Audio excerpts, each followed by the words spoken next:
So I graduated Adams State College in 1995, magna cum laude. I would have been summa cum laude, but I got a B in speech. I'm serious. I had a 3.89 GPA. I was 0.01 away from summa cum laude speech class. That said, here goes. I'd like to thank the RMAC selection committee and staff, including Kristin and Jacqueline, for choosing to induct me. I would like to thank my high school coach, Kenny Wilson, for his introduction. Thank you. That was wonderful. It's an honor to represent Adams State College, now Adams State University. I'm also honored to represent the RMAC. I can honestly say that between Western State College, Fort Hays, New Mexico Highland, and some of the other individuals, that sometimes it was more challenging, or at least equally challenging, to be all conference as all American. There were multiple times when I can remember placing just about the same, and it was almost the same race. You get on the starting line, like, I've already run this race. These are all the same people I raced 2 weeks ago. I would like to thank my coach at Adams State, Damon Martin. Coach Martin was and continues to be one of the best coaches in the country for long-distance runners. His accomplishments in coaching could be written out, and they would stretch a mile long.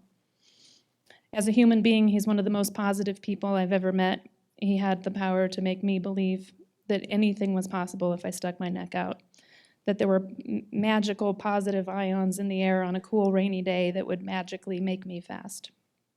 Consistency was the key, and if I was ready when the opportunity arose, the possibilities were endless.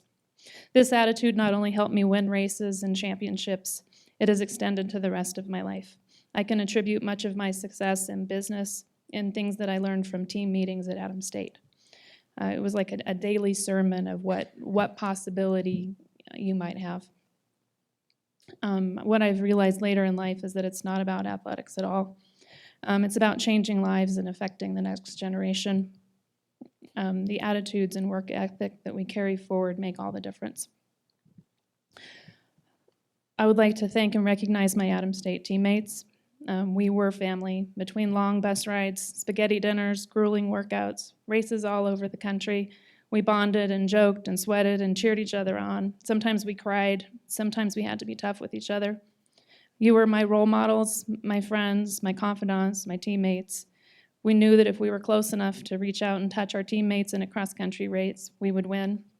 We bled green and gold. Now I'm going to change gears. When I went out for cross-country, and the story was already told, I literally could not run the entire 5K. I was no prodigy. I don't even know why I tried. I should have gone out for photography or French club or something. I was horrible. I wasn't an athlete. I had no experience in any athletics at all. I had not done any sports. For some reason, I decided cross-country would be the sport for me right off the start. I wasn't coachable. I cried. I complained a lot. I did finish one race so slow the whole team was on the bus. I think all the teams were on the bus. I'm not even sure anybody knew I was still racing. Coach veered me off onto the bus. Okay, let's just kind of get over on the bus before anyone sees you. There's some combination of really, really wanting to make varsity.